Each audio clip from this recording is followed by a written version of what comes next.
to regain its original shape after being deformed. ठीक है, rubber क्या होता है हमारे पास, हमें पता है कि उनके अंदर स्ट्रेचेबल होते हैं, इलास्टिक होते हैं, और अगर आगे पीछे खींचे किया जाए तो दोबारा से अपनी शेप में आ जाते हैं। अब रबर जो है हमारे पास दो तरह का होता है, सिंथेटिक भी होता है, नेचुरल भी होता है। और जो है नेचुरली हम इसको डिफरेंट प्लांट से हासिल कर सकते हैं, और सिंथेटिक रबर्स को हम लैब में सिंथेसाइज कर सकते हैं।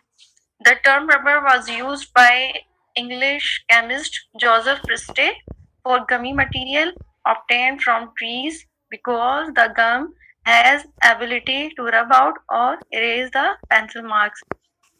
ये टर्म से सबसे पहले इंग्लिश केमिस्ट थे जोसेफ प्रेस्ले, उन्होंने जो है यूज की थी। There are two basic types of rubber used in rubber industries: natural rubber and synthetic rubber. Natural rubber is stretchy material made from the milky juice latex of various tropical plants. जो natural rubber होता है वो trees में से जो milky juice निकल रहा होता है उधर से हम हासिल करते हैं। ठीक है, उसके लिए जो मिल्की जूस होता है उसके लिए जो टर्म्स यूज होती है वो लेटेक्स की टर्म यूज होती है। मिल्क की तरह का मटेरियल होता है व्हाइट कलर का, आप लोगों ने अक्सर देखा भी होगा। उसके लिए जो टर्म यूज होती है उसको हम लेटेक्स कहते हैं। Synthetic rubber, second type, synthetic rubber. Synthetic rubber is developed as a substituent of natural rubber synthesized from petroleum and other minerals. ठीक है, नेचुरली जो है हम 99%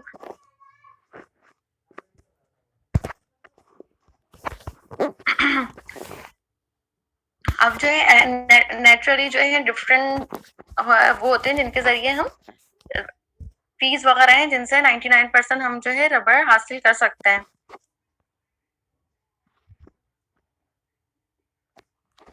एप्लीकेशन ऑफ रबर प्रोडक्ट्स, आप लोग देखिए 10 मिनट पहले सब जो है अपने आईडी पासवर्ड डाल लिया करें ताकि ना लेक्चर के बीच में डिस्टर्ब ना हो। Application of rubber products, rubber products are made for countless applications, whether natural or synthetic. Rubber is an essential raw material for many products. More than half of all the rubber produced is used for tires and tubes for automobiles, trucks and other vehicles. जितना भी हमें rubber material होता है उसमें जो ज्यादातर वो tyres, motor vehicles वगैरह के टायर वगैरह में यूज होता है। It is also used in making rainwear, shoes, rubber gloves, medical syringes, large storage containers, floor covering, balls for sports, insulating material, and other many products. आपको पता है normally rubber का कितना ज्यादा इस्तेमाल है। अब हम यहाँ पे सिंपली जो है पहले नेचुरल रबर और सिंथेटिक रबर की कुछ प्रॉपर्टीज डिस्कस करते हैं, फिर हम आगे चलते हैं। जो नेचुरल रबर जो हमें ट्रीज वगैरह से मिलता है वो उसमें क्या होता है, हमारे पास जो नेचुरली ट्रीज में मिलता है जब उसका केमिकल कंपोजिशन देखी गई तो उससे पता चला कि जो हमारे पास नेचुरल रबर है उसमें पॉलीमर है आइसोप्रीन यूनिट का। आइसोप्रीन यूनिट जो हमारे पास स्टेरॉइड्स में टर्पेनाइड्स भी होती है, पॉलीमर है आइसोप्रीन यूनिट्स का। आइसोप्रीन यूनिट क्या होती है, 2-methyl-1,3-butadiene। जो नेचुरल रबर है वो पॉलीमर है आइसोप्रीन यूनिट 2-methyl-1,3-butadiene का। Only polyisoprene chain with very less or no cross linking. इनमें क्या होता है, क्रॉस लिंकिंग नेचुरल रबर्स में नहीं होती। ये देखिए यहाँ पे ये इसका स्ट्रक्चर भी है आइसोप्रीन यूनिट का। आइसोप्रीन यूनिट जो है इसमें पॉलीमराइज हुई भी होती है, नेचुरल रबर में आइसोप्रीन यूनिट पॉलीमराइज हुई भी होती है। जबकि जो synthetic rubber obtained from chemical reactions and vulcanization. Vulcanization term हम आगे आपको डिस्कस करेंगे कि वल्केनाइजेशन होता क्या है। Bye synthetic highly cross linking polymer chain with intramolecular system is obtained. जो सिंथेटिक रबर है उसमें highly cross linking polymer chains होती हैं इंट्रामोलिकुलरली। ये जो नेचुरल रबर है उसमें इलास्टिसिटी ज्यादा होती है, सिंथेटिक में कम होती है, लेस इलास्टिक होता है। नेचुरल रबर सॉफ्ट होता है, सिंथेटिक रबर हार्ड होता है। Natural rubber easily oxidize है, synthetic rubber hard to oxidize. Natural rubber have low melting point as compared to synthetic rubber have high melting point. ये जो natural rubber है heat resistant less होती है, synthetic rubber high heat resistant होता है। Natural rubber chemical composition can be changed by the addition of various vulcanizing agents. यानी जो हमारे पास नेचुरल रबर है उसकी केमिकल कंपोजिशन जब हम वल्केनाइजिंग का प्रोसेस करते हैं तो चेंज हो सकती है, जबकि सिंथेटिक रबर की केमिकल कंपोजिशन चेंज नहीं होती। Natural rubber usually soluble in naphtha, petrol और some other organic solvents. Naphtha भी सॉल्वेंट्स होता है, आपको पता होगा, जो मिक्सचर होता है हाइड्रोकार्बन्स का। रबर है ऑल द सॉल्वेंट्स। देखिए यहाँ पे ये आइसोप्रीन यूनिट है। अब आइसोप्रीन यूनिट हमारे पास ट्रांस 1,4 आइसोप्रीन यूनिट भी है और सिस और ट्रांस का कैसे पता चला? ये आपको कार्बन कार्बन डबल बॉन्ड नजर आ रहा होगा। इनमें जो दो मिथाइलिन ग्रुप है, CH3 के एडजेसेंट एक मिथाइलिन ग्रुप लगा हुआ है और दूसरा डबल बॉन्ड के एडजेसेंट में, दोनों एक दूसरे ट्रांस पोजीशन पर है। According to this methylene group हम कहते हैं कि ये जो है आपके पास ट्रांस आइसोप्रीन है। और यहाँ देखें, यहाँ पे दोनों मिथाइलिन ग्रुप जो है एक दूसरे की सिस पोजीशन पर है, तो हम इसको कहते हैं सिस 1,4 आइसोप्रीन यूनिट। जो नेचुरली हमारे पास मैक्सिमम अमाउंट में सिस 1,4 आइसोप्रीन यूनिट जो है मैक्सिमम अमाउंट में होता है इनमें, नेचुरल रबर में। अब रबर हम नेचुरल रबर डिस्कस करते हैं कि नेचुरल रबर हम रबर ट्री से कैसे हासिल कर सकते हैं। नेचुरल रबर सिस 1,4 पॉली आइसोप्रीन, यानी हमें पता है कि 99% जो है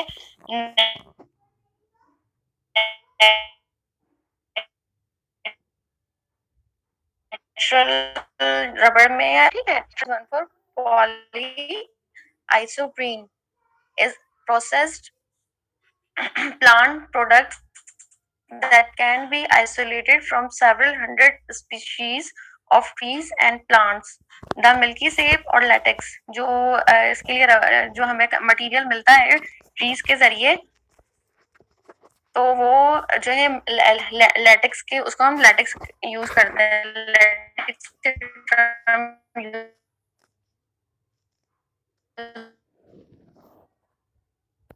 करते हैं of the ब्रेसिलियंसिस।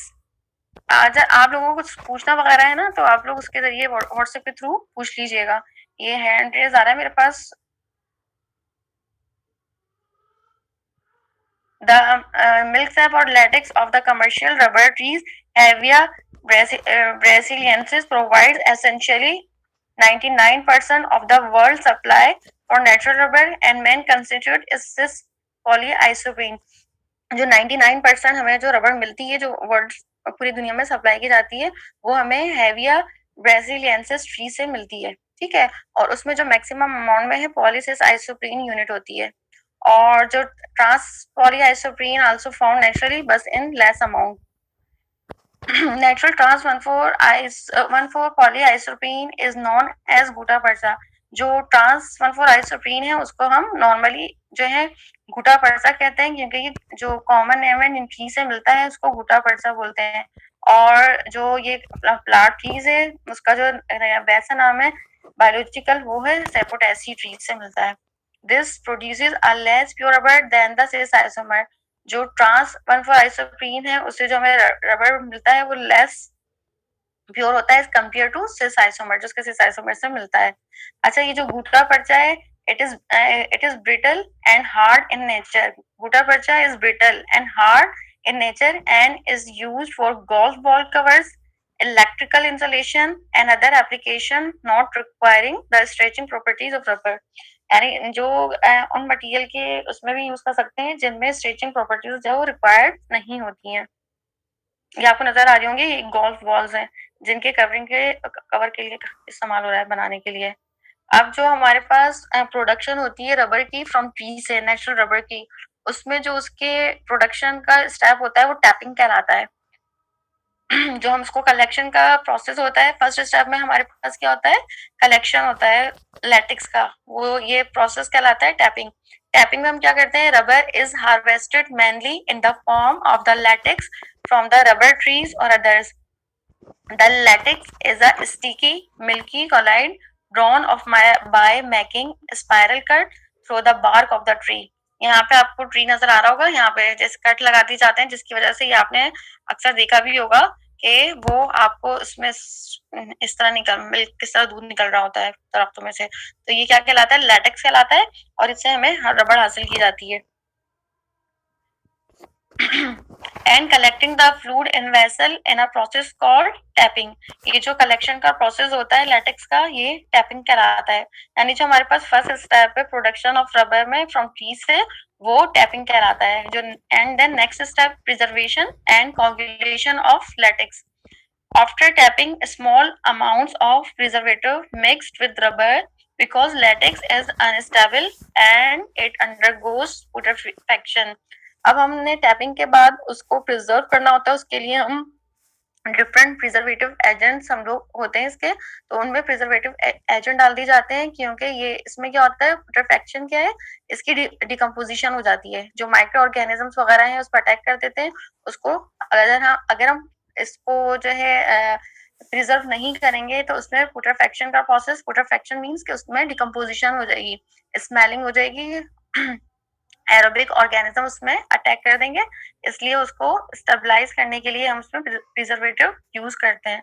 Ammonia is usually added as a preservative with or without a secondary preservative, that is sodium pentachloropheniate, to avoid coagulation during storage period. ठीक है, इसमें जो इसका सेकेंडरी प्रिजर्वेटिव है वो सोडियम पेंटाक्लोरोफिनेट है, और नॉर्मली अमोनिया जो इसमें ऐड किया जाता है, और इसके अलावा भी बहुत सारे प्रिजर्वेटिव हैं जो यूज होते हैं। On arrival at factory the heavier latex is somewhat diluted and strained through sieves. उसको क्या करते हैं, हम डाइल्यूट कर देते हैं वाटर से और सीव से पास करते हैं। उनका जो मैश साइज होता है वो 60 to 80 होता है। To remove foreign particles and dirty materials, उसमें जितनी भी इम्प्यूरिटीज वगैरह होती हैं उसको रिमूव करने के लिए हम सीव्स में से पास कर देते हैं। The dilution level before coagulation and creaming depends on what type of rubber desired to made. ठीक है, हम लोगों ने डाइल्यूशन की, उसमें से वो सीव्स के जरिए हमने पास किया, उसमें से हमने इम्प्यूरिटीज वगैरह जो है, डर्टी मटेरियल्स वगैरह, डर्ट वगैरह जो था वो रिमूव कर लिया।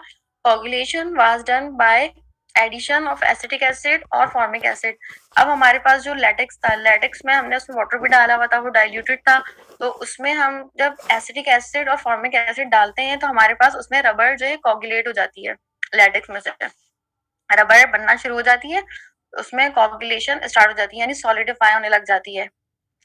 The coagulum contain about 80% of water. उसमें तो फिर क्या होता है, जब हम उसमें वाटर भी डाल देते हैं, उसको हिलाते रहते हैं, और उसमें से जो सीरम जो है वो सेपरेट आउट होता रहता है। जो हमने उसको डाइल्यूट किया, उसमें हमने जो है फॉर्मिक एसिड, एसिटिक एसिड डाला, तो उसमें से हमें क्या होता है, रबर जो है कोगुलेट होना शुरू हो जाता है। उसको हम लैटेक्स में रबर, तो हमें उसे सेपरेट करना होता है। उसके अलावा उसमें जो क्रीमिंग मटेरियल होता है वो सब, और जो सीरम के फॉर्म में सीरम सेपरेट होता रहता है, हम उसको हिलाते रहते हैं, अच्छी तरह मिक्स करते रहते हैं, और उसमें से जो सीरम है वो सेपरेट आउट होता रहता है, और इस तरह हम जो है रबर को सेपरेट कर लेते हैं। Much of the serum is remove from rubber hydrocarbon by washing with water and squeezing by rollers. इसमें से इस तरह हम जो है जितना भी अमाउंट होता है सीरम का वो सेपरेट आउट हो जाता है। Milled rubber may be smoked before shipment, और it may be milled in very thin sheets in craping machines, then finally dried before packing and shipped as crap sheets. ये क्रैपिंग machine, इसमें क्रैपिंग कर ली जाती है, देखिए रोलर मशीन्स के जरिए यहाँ पे है, इसमें क्रैपिंग कर ली जाती है, और उनको बड़े बड़े बंडल्स की फॉर्म में रोलिंग शीट्स बना के उसको मार्केट में सप्लाई किया जाता है। मोस्ट हैवियर लेटेक्स, हैवियर क्या है, यहाँ पे ट्री है जहाँ से 99% रबर प्रोड्यूस किया जाता है। Which is the user industry in the form of pale crabs और स्मोक शीट्स, यानी शीट्स की फॉर्म में उनको पैक करके अच्छी तरह मार्केट में सप्लाई कर दिया जाता है। यानी नेचुरली रबर जो हम हासिल करते हैं वो इजीली प्रोसेस से गुजर के मार्केट तक सप्लाई कर दी जाती है। अब है वल्केनाइजेशन। वल्केनाइजेशन क्या होता है, vulcanization refers to a range of process for hardening rubber. इसको हम वल्केनाइजेशन एजेंट होते हैं, रिएजेंट्स वगैरह होते हैं, इसमें अमूमन सल्फर यूज किया जाता है, ये रबर की हार्डनिंग के लिए इस्तेमाल किया जाता है। It is a chemical process in which the rubber is heated with sulfur at 140 to 160 degrees centigrade. Its properties enhanced by adding accelerator, organic compounds and activators in organic compounds. The process involves the formation of cross links between long rubber molecules so as to achieve improved elasticity, viscosity, hardness and weather resistance. इसमें जो है जब इसको heat किया जाता है और different इसमें हम लोग जो है ऑर्गेनिक कंपाउंड्स यूज करते हैं जो इसको एसिडरेटर के तौर पे और एक्टिवेटर के तौर पे जो इसकी प्रॉपर्टीज को एनहांस कर देती हैं। ठीक है, यहाँ पे नजर आ रहा होगा कि सल्फर वल्केनाइजेशन से साइक्लाइजेशन हो रही है, क्रॉस लिंकिंग हो रही है आपस में सल्फर बॉन्डिंग के जरिए। इसमें भी ये जो पॉलीआइसोप्रीन है इसमें सल्फर बॉन्डिंग के जरिए क्रॉस लिंक्ड हो रही है और पॉलीआइसोप्रीन यूनियन बन रही है। ये जो प्रोसेस इससे रबर की हार्डनेस में इंक्रीज हो जाती है, हार्डनेस प्रोवाइड करता है वल्केनाइजेशन का प्रोसेस। ये जो है नेचुरल और सिंथेटिक दोनों रबर में यूज होता है रबर की मैन्युफैक्चरिंग में।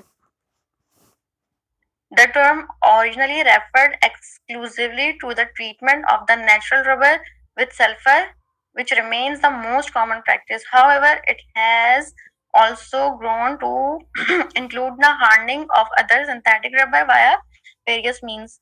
Examples include silicone rubber via room temperature, vulcanizing, and fluoroprene rubber using metal oxides. ये जो हम नेचुरल रबर में के प्रोसेस में भी एक प्रोसेस होता है। नेचुरली जब हम नेचुरल रबर को जो ट्री से हम हासिल करते हैं उसकी प्रोसेसिंग करते हैं, अगर हमने उसमें बहुत ज्यादा सॉफ्ट है तो उसकी हार्डनेस के लिए हार्डनिंग के लिए हम उसमें वल्केनाइजेशन का प्रोसेस करते हैं। या फिर हम सिंथेटिक रबर सिंथेसाइज कर रहे हैं तो उसमें भी हम डिफरेंट सल्फर के एजेंट और डिफरेंट एजेंट्स यूज करते हुए हम हार्डनिंग का प्रोसेस यूज करते हैं। अब जो नेक्स्ट है हमारे पास सिंथेटिक रबर। सिंथेटिक रबर में हमारे पास यहाँ पे जो हम डिस्कस कर रहे हैं स्टाइरीन ब्यूटाडाइन रबर, लेकिन हमारे पास बहुत सारी क्लास है सिंथेटिक रबर की, लेकिन हम यहाँ पे जो आपके कोर्स में डिटेल में इंक्लूड है वो है styrene butadiene rubber. Styrene butadiene is a synthetic rubber comprising of styrene and butadiene monomers. ठीक है, स्टाइरीन क्या होता है? स्टाइरीन जो है एरोमेटिक रिंग पे इथाइलिन ग्रुप लगा हुआ होता है, CH2 डबल बॉन्ड CH2। ठीक है, ये जो है स्टाइरीन कहलाता है। जब उस पे ग्रुप लगा हुआ होता है स्टाइरीन पे CH2 double bond CH2 styrene कहलाता है। और ब्यूटाडाइन क्या होता है? ये तो आपको पता ही है, उसमें जो है 2 डबल बॉन्ड लगे हुए होते हैं ब्यूटीन के स्ट्रक्चर पे, तो ये कहलाते हैं ब्यूटाडाइन। तो ये दोनों मोनोमर होते हैं। जब ये दोनों मोनोमर कंबाइन होते हैं तो हमें जो कंपाउंड मिलता है वो क्या कहलाता है? Styrene butadiene. The random copolymer has characteristics like natural rubber. ये जो हमारे पास कोपॉलीमर बनता है किस चीज से? मोनोमर, 2 मोनोमर यूनिट से। कौन कौन सी यूनिट है? स्टाइरीन की और ब्यूटाडाइन की मोनोमर यूनिट से की पॉलीमराइजेशन से जो हमें मिल रहा है पॉलीमर, वो उसकी जो कैरेक्टरिस्टिक है वो नेचुरल रबर की तरह ही होती है। SBR manufacturing method was first developed in Germany in 1930s. There are two major types of styrene butadiene rubber production with different properties based on their manufacturing process. अब हमारे पास इसके जो सिंथेसिस के SBR की सिंथेसिस के 2 method हैं, एक emulsion SBR process, दूसरा सोल्यूशन SBR प्रोसेस। लेकिन जो सोल्यूशन SBR प्रोसेस है वो बहुत ज्यादा कॉम्प्लिकेटेड होता है, तो आपके कोर्स में जो है वो इमल्जन SBR का प्रोसेस है, वो भी बहुत सिंपल है। Emulsion SBR production. It can be emulsion SBR. It can be produced by free radical emulsion polymerization of styrene and butadiene at either 50 to 60 degrees centigrade hot emulsion SBR और at about 5 degrees centigrade cold emulsion SBR। जो SBR production process है अगर हम उसको high temperature पे करें तो हम इसको बोलते हैं हॉट इमल्जन SBR, और अगर हम उसको कूलिंग कंडीशन पे करें यानी 5 डिग्री सेंटीग्रेड टेम्परेचर रखते हुए करें तो ये कहलाता है cold emulsion SBR। The hot emulsion SBR process, which was developed first, leads to a more branched polymer than the cold emulsion process. ये जो hot emulsion SBR का प्रोसेस है वो पहले डिस्कवर हुआ था और जो ये cold emulsion प्रोसेस है वो बाद में डिस्कवर हुआ। और जो हमारे पास जो हॉट इमल्जन SBR प्रोसेस से जो SBR बनता है वो ज्यादा ब्रांचिंग होता है compare to cold emulsion process. In emulsion SBR production process, styrene and butadiene are mixed. इसका जो प्रोसेस है अब हम वो स्टार्ट कर रहे हैं कि बना सकते हैं। In emulsion SBR production process styrene and butadiene are mixed with appropriate emulsifying solution. अब हमारे पास जो है इमल्सिफायर होता है, उसके अंदर जो है हम स्टाइरीन और ब्यूटाडाइन ऐड कर देते हैं और इमल्सिफाइंग सॉल्यूशन भी ऐड कर देते हैं, जिससे इसकी जो है इमल्सिफाई हो जाता है। इमल्सिफाई सॉल्यूशन में अच्छी तरह मिक्स कर लेते हैं। उसके बाद हम इसमें कैटलिस्ट ऐड करते हैं। हम यूज कर रहे होते हैं आपको कैप्टन, हम इसमें under agitation in a pressure vessel until the desired conversion of monomer is achieved.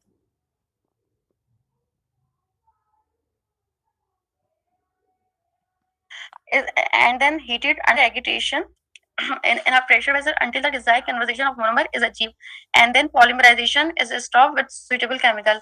जब हमारे पास polymerization complete हो जाएगी जो हमें चाहिए, तो हम इसमें क्या करते हैं, डिफरेंट इनहिबिटर यूज करते हैं जो इस केमिकल रिएक्शन को पॉलीमराइजेशन के स्टॉप कर देते हैं। पॉलीमराइजेशन रिएक्शन को स्टॉप कर देते हैं। डिफरेंट जो है इनहिबिटर होते हैं जो कैटलिस्ट को इनहिबिट करते हैं और पॉलीमराइजेशन का रिएक्शन स्टॉप हो जाता है। जब पॉलीमराइजेशन का रिएक्शन स्टॉप हो जाता है तो हमारे पास जो लैटेक्स होता है मिल जाता है। लैटेक्स जैसा आपने देखा था ना, मिल्की जो मटेरियल होता है, लिक्विड मटेरियल नेचुरली मिलता है, सेम उसी तरह यहाँ पर लैटेक्स फॉर्म हो जाता है। Latex is strip of unreacted monomer. उसमें से हमारे पास जो बचे हुए अनरिएक्टेड मोनोमर होते हैं उसको सेपरेट कर देते हैं और लैटेक्स के अंदर हम क्या डाल देते हैं, एंटीऑक्सीडेंट ऐड कर देते हैं। उसके बाद ये तमाम प्रोसेस करने के बाद समझ आया होगा कि हमने सबसे पहले क्या किया, एमल्सिफायर में हमने जो है ब्यूटाडाइन और स्टाइरीन को मिक्स किया एमल्सिफाइंग सॉल्यूशन में। उसके बाद हमने उसमें कैटलिस्ट डाल दिया, कैटलिस्ट हमने पोटेशियम सल्फेट डाल दिया, उसमें हमने मॉडिफायर डाल दिया, मॉडिफायर हमने कैप्टन डाल दिया। उसके बाद हमने उसको हीट किया, फिर हमारे पास पॉलीमराइजेशन का प्रोसेस हुआ, पॉलीमराइजेशन कंप्लीट हो गई तो हमने उसको रेडिकल इनहिबिटर के जरिए कैटलिस्ट को इनहिबिट कर दिया ताकि पॉलीमराइजेशन स्टॉप हो जाए। जब हमारे पास पॉलीमराइजेशन कंप्लीट हो गई, हमारे पास लैटेक्स आ गया।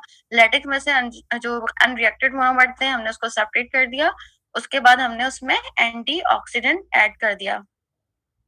अब उसके बाद क्या होता है, then rubber is isolated from latex by coagulation. जब हमें लैटेक्स मिल गया सेम उसी तरह जैसे हमने नेचुरल रबर से में किया था, लैटेक्स तो हमने दरख्त से डायरेक्ट हासिल कर लिया था, उसके बाद हमने कोगुलेशन किया था, वहां हमने फॉर्मिक एसिड, एसिटिक एसिड, यहाँ हम क्या कर रहे हैं, द लैटेक्स जो है coagulate by sodium chloride, salt acid और एल्युमिनियम सल्फेट सोल्यूशन। इससे क्या होगा, कोगुलेशन हो जाएगी, यानी हमारे पास जो प्लास्टिक है वो रबर जो है वो सॉलिडिफाई हो जाएगा।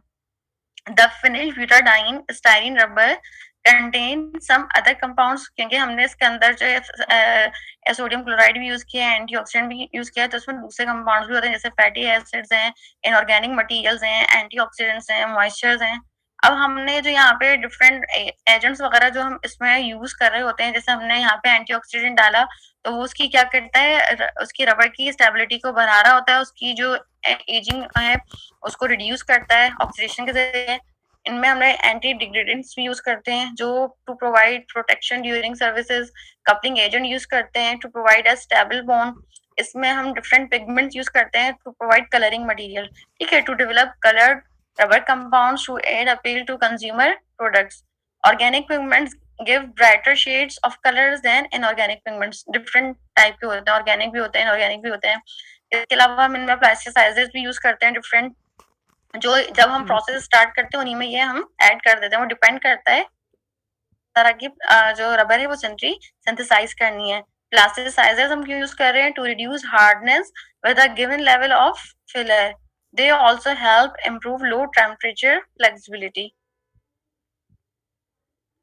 अब जो सोल्यूशन एसबीआर है, जो पहले तो हमने पढ़ लिया इमल्जन एसबीआर। दूसरा जो हमने कहा कि इसके दो टाइप होते हैं, दो तरीके से करता है, एक सोल्यूशन एसबीआर से भी। इसको हम हल्का सा डिस्कस करेंगे। Solution SBR is produced by termination free anionic solution polymerization of styrene and butadiene with alkyl lithium initiator. यानी इसमें जो हम स्टार्ट करते हैं, जो इनिशिएटर होता है जो इस रिएक्शन को स्टार्ट कर रहा होता है वो अल्काइल लिथियम सोल्यूशन होता है. For example butyl lithium in a hydrocarbon solvents usually hexane और साइक्लोहेक्सेन सोल्यूशन. एसबीआर में जो ये रिएक्शन जो है स्टाइरीन ब्यूटाडाइन के प्रेजेंस में इनिशिएट होता है वो ब्यूटाइल लिथियम की प्रेजेंस में होता है. और जो है इसमें जो हम ऐड कर रहे होते हैं सॉल्वेंट जो यूज हो रहे होते हैं वो हमारे पास हेक्सेन और साइक्लोहेक्सेन होते हैं. अब जब major application of solid SBR ये जो इसमें टायर्स वगैरह में ऑटोमोटिव एंड टायर इंडस्ट्री में इसका जो है मेजर यूज होता है एसबीआर का. अब इसकी फ्लो शीट डायग्राम में जो हमने क्या है रिएक्शन ये प्रेशर वेसल है इसमें हमने क्या क्या यूज किया हमने इन इमल्जन पॉलीमराइजेशन. ठीक है ये इमल्जन पॉलीमराइजेशन क्या है इन इमल्जन ये हमारे पास रिएक्शन प्रेशर वेसल है इसमें हम सारी चीजें ऐड कर रहे हैं. In emulsion polymerization, the monomer is emulsified in water with a suitable soap. ठीक है सोप सोल्यूशन भी ऐड हो रहा है ना. ये जो सोप सोल्यूशन होता है वो सोडियम सिट्रेट होता है. Employed soap solution is employed as a surfactant and a water soluble free radical catalyst जो हम यूज कर रहे हैं वो क्या है हमारे पास पोटेशियम परसल्फेट होते हैं या डिफरेंट पेरोक्साइड्स होते हैं ऐड किए जाते हैं टू इंड्यूस पॉलीमराइजेशन. ठीक है क्यों कर रहे होते हैं हम ये पॉलीमराइजेशन को इंड्यूस करने के लिए. आफ्टर पॉलीमराइजेशन एज रिच इसमें फिर क्या किया इसके अलावा हम मॉडिफायर भी ऐड कर रहे होते हैं. ठीक है मॉडिफायर हमने यहाँ पे कौन सा यूज किया था जो हम पहले डिस्कस कर चुके हैं मर्क कैप्टन हमने यूज किया था. और फिर आफ्टर पॉलीम यहाँ पे देखें स्टॉपिंग एजेंट है. After polymerization has reached the desired level the reaction is stop by adding a radical inhibitor. ठीक है ये स्टॉपिंग एजेंट क्या है हमारे पास रेडिकल इनहिबिटर है. जब हमारे पास डिजायर्ड पॉलीमराइजेशन कंप्लीट हो जाती है तो हम रेडिकल इनहिबिटर से उसको रिएक्शन को स्टॉप कर देते हैं. और फिर देखिए यहाँ पे जो अनरिएक्टेड मोनोमर जो है पास आउट हो जाते हैं हम निकाल देते हैं और हमारे पास लैटेक्स मिल जाता है. लैटेक्स के अंदर हम कोगुलेशन का प्रोसेस करते हैं उससे पहले हम उसमें एंटीऑक्सीडेंट वगैरह ऐड कर देते हैं. कोगुलेशन जो हमें देखा हम सोडियम क्लोराइड वगैरह से उसको ड्रायर करते हैं वॉशिंग करते हैं. वॉशिंग के बाद हम उसे ड्राई करते हैं. ड्राई करने के बाद हम उसकी क्रैपिंग वगैरह कर लेते हैं. देखिए मॉडिफायर जो है मर्क कैप्टन है वो रिएक्शन को इनिशिएट करता है. ठीक है मॉडिफायर क्या कर होते हैं अभी देखिए यहाँ पे हम आगे इसका मॉडिफायर जैसे आगे देखते हैं जो ये हमारे पास जो रेडिकल मैकेनिज्म होता है. ठीक है मॉडिफायर क्या है हमारे पास देखिए यहाँ पे मर्क कैप्टन है अभी बता रही हूँ उसका पर्पस भी क्या है. यहाँ पे ये जो हमारे पास रिएक्शन है देखिए क्लास का टाइम खत्म भी होने वाला है तो हम कोशिश करते हैं कि डिस्कस कर लें वरना फिर दोबारा से आप लोग मैं बता दूंगी अगर दोबारा से इन होना होगा तो. अब emulsion process involves a free radical mechanism. ठीक है यहाँ पे जो हमने मॉडिफायर यूज किया बताया था मर्क कैप्टन यूज किया है. ठीक है मर्क कैप्टन क्या है यहाँ पे मॉडिफायर है और पोटेशियम सल्फेट क्या है पोटेशियम सल्फेट जो हमारा कैटलिस्ट है. ठीक है initiation occur through a reaction of the potassium persulphate with mercaptan. ठीक है मर्कैप्टन जो मॉडिफायर क्या कर रहा है रिएक्शन को इनिशिएट कर रहा है किसके जरिए मिलके पोटेशियम परसल्फेट से. Chain propagation occurs by the growing chain free radical attacking either the butadiene or styrene monomer. ठीक है जो हमारे पास जो रेडिकल जनरेट हुआ यहाँ पे. ठीक है जो रेडिकल जनरेट हुआ वो हमारे पास एम क्या है मोनोमर है. कोई भी मोनोमर हो सकता है स्टाइरीन या ब्यूटाडाइन मोनोमर. ये क्या कर रहा है इसके साथ मिला के हमारे पास पॉलीमर चेन इनिशिएट कर रहा है RSM. ठीक है ये हमारे पास रेडिकल की the active radical chain can react with mercaptan to form a new mercaptile radical and a terminated chain. ठीक है ये देखें P डॉट यहाँ पे जो है पॉलीमर है ये हमारे पास दोबारा से मर्कैप्टन के साथ रिएक्ट करके नेक्स्ट रेडिकल जनरेट कर रहा है और उसको टर्मिनेट कर रहा है. पॉलीमर हमारे पास बन गया PH.